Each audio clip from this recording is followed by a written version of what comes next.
Hey, did you hear about what happened last week? We had a little chat about it. Stellantis is growing, but not in the US. Honda's got some sneaky fuel source they got going on. Some new models are being announced. We're going to have to look and see which companies are doing that. And Lewis Hamilton, even though he is leaving Mercedes, he's still being pretty nice. What does that even mean? Well, let's have a little chat. So let's start with Stellantis. So Stellantis is going to be the parent company to Jeep, to Dodge, to Ram, to Alfa Romeo, Chrysler, Fiat, that type of thing. And also, over on the other side of the world, they're also going to be owning companies like Citroen, DS, Opel, Peugeot, Vauxhall, but they do have a huge ownership of that section over there. In fact, their sales just rose in the Middle East and Africa by 23% compared to last year, which is actually pretty big. And as far as plug-in hybrid vehicles here in the U.S., they have exploded compared to last year, a 79% increase compared to last year. So they're starting to kind of pick up steam that way. In fact, their plug-in hybrids they've been selling here in the States have been very successful. Their top three are going to be Jeep Wrangler, Jeep Grand Cherokee, and the Dodge Hornet. And that's going to be making up actually quite a lot of the U.S. plug-in hybrid sales. So that's pretty exciting for them. We'll see if it kind of sticks around. I don't want to say because it seems like they are going to put a lot more emphasis into, as they said, Africa and the Middle East and also over there. Now let's talk about Honda. So this is exciting. I love Honda. But they're doing something kind of a little bit different. They've been kind of testing the waters with hydrogen-powered cars. They've been doing it. Toyota's been doing it. But recently, after Toyota just did it, Honda now introduced their big rig, their semi. And that's going to be running off of hydrogen that way.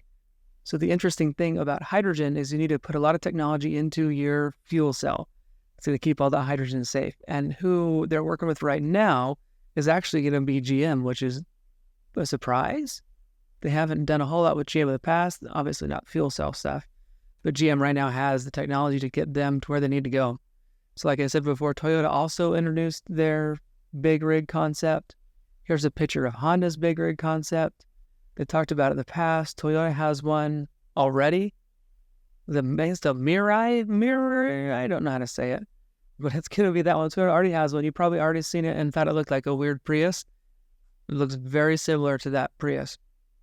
And then Honda's going to have one called the Insight. That's going to be one of the Insight, Clarity, and that's going to be their main, their only hydrogen fuel cell car right now. So we'll see how it goes. We're doing kind of some research into it to see as far as the future goes. Before, the future was all going to be, if it were Elon Musk's way, it would all be electric. Toyota likes to go hybrid. So it's kind of interesting now to see Honda thinking that hydrogen is going to be the way that things are going to move. And I did some research into it with Chevron. So Chevron thinks that hydrogen is going to be used primarily for big rig transportation, which is not what I expected. But as far as infrastructure goes, they feel like they're going to have a lot easier time setting up that infrastructure compared to EVs.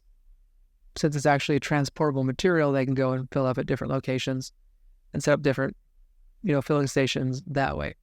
They believe that is the way of the future. Like I said, it's interesting to see Tesla's take on it, full electric, Toyota's take on it, which is going to be the hybrid, and now Honda is going to be focusing on the hydrogen. So I hope it works out because it would be nice to have multiple options instead of everybody going with one or the other.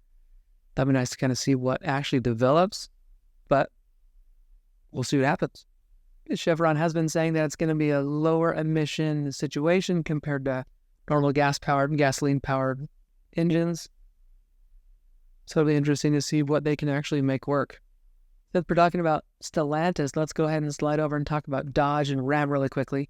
The CEOs of both of those projects, Tim Kuniskis, is actually leaving after 32 years. So this is sad for a lot of people, a lot of Dodge people primarily, because he was the primary force behind the Hellcat program. It was very exciting. So with him leaving, I'm nervous.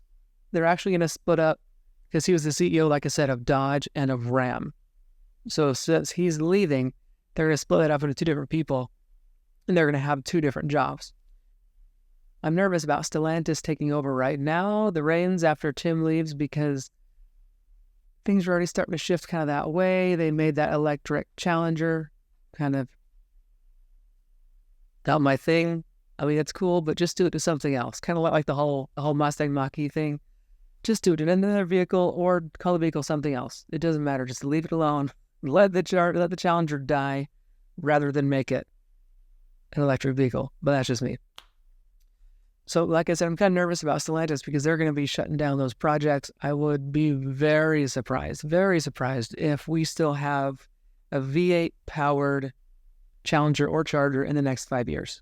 And it's going to be completely removed. It's going to be some sort of hybrid, vehicle or full electric.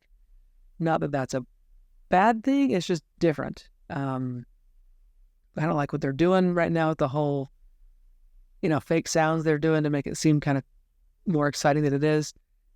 Are electric vehicles fast? Absolutely, they're quick. They're quick. But it's just different. I feel like leave it alone. Let that die if you have to. Call it something else. But like I said, 5 years, we're not going to be able to see a V8 in Dodge's lineup in any of their sporty cars, which is going to be sad. I hope I'm wrong, but we'll have to take a look and see. So speaking of muscle cars, over at Chevy, one of the higher-ups has said that if you were to bring back the Camaro, he's not just going to slap a badge on some, what did he say? Just to make sure I don't get this wrong. He doesn't want to slap the badge on an electric crossover or SUV. So definitely mocking the new Mustang. He wants a genuine pony car with a focus on affordability and engagement over output figures and track capability. So this makes me nervous too. It might come back. Do you remember the Dart? Do you remember when Dodge brought back the Dart? It was cool back in the 70s. And then they brought it back again, early 2010s-ish, right around there. They brought back the Dart nameplate, and it wasn't that exciting. I think they even made like a rally version. But it was just a little Dodge Neon, basically, that they brought back. And I hope that is not what happens to the Camaro. I hope they make something actually exciting and something that actually is fast.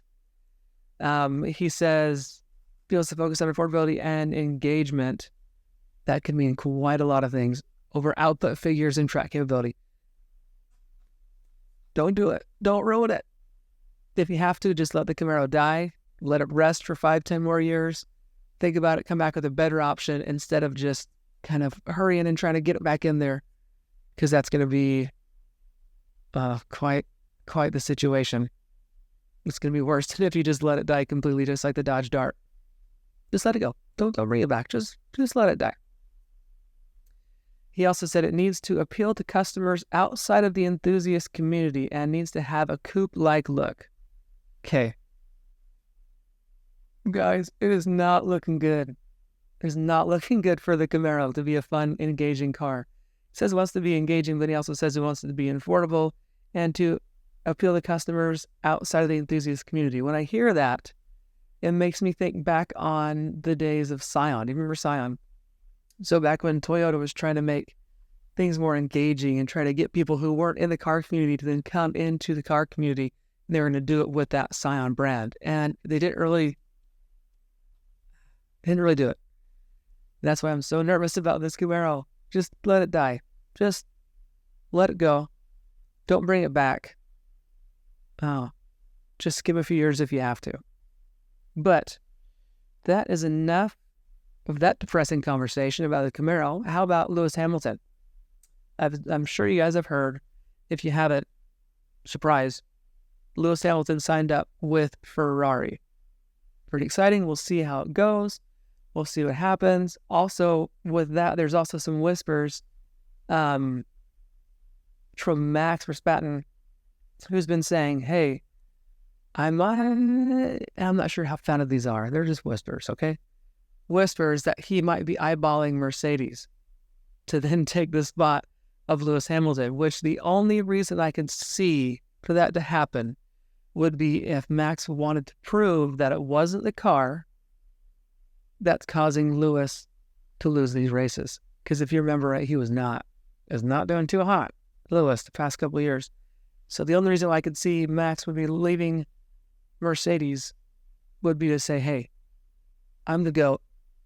I'm the GOAT no matter what car you put me in. I'm not the GOAT because I was having this fantastic, Red Bull car. Everything's working great, wonderful, love it.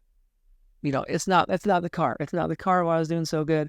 It's because I am the GOAT. I am the best. So for him to jump into Mercedes right as that seat is still warm from Lewis leaving, that's the only way I could see that working. That's the only way.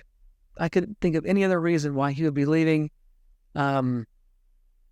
He seems like he's pretty emotional. So in case there's something to do with, team bosses or anything like that, that might be it. But realistically, he's going to lead because he's going to show Hamilton that he is the GOAT no matter what car he's going to be put in.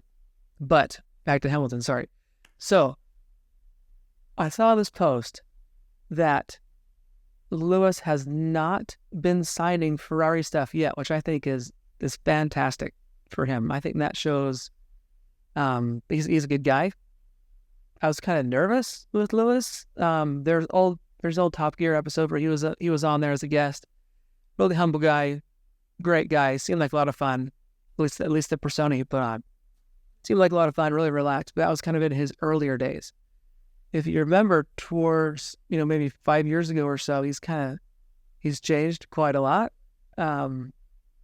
Before Max came along, Lewis was the top dog, and he knew it, and he acted like it, and it was just I don't know, wasn't my cup of tea. So that to see him now not signing Ferrari stuff and making sure that he's still only signing Mercedes stuff, I think that shows he's a pretty cool guy. We'll see how it goes.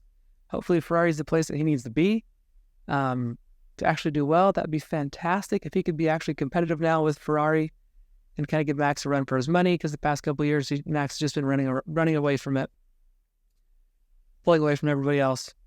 Not even a fight. So if we could get Lewis in that, you know what I'm talking about. If Lewis can get into the Ferrari and that could help him win and actually do pretty well, I think we're going to have a pretty exciting season coming up. Otherwise, it's just going to be Max and people chasing him. So we'll see how that goes.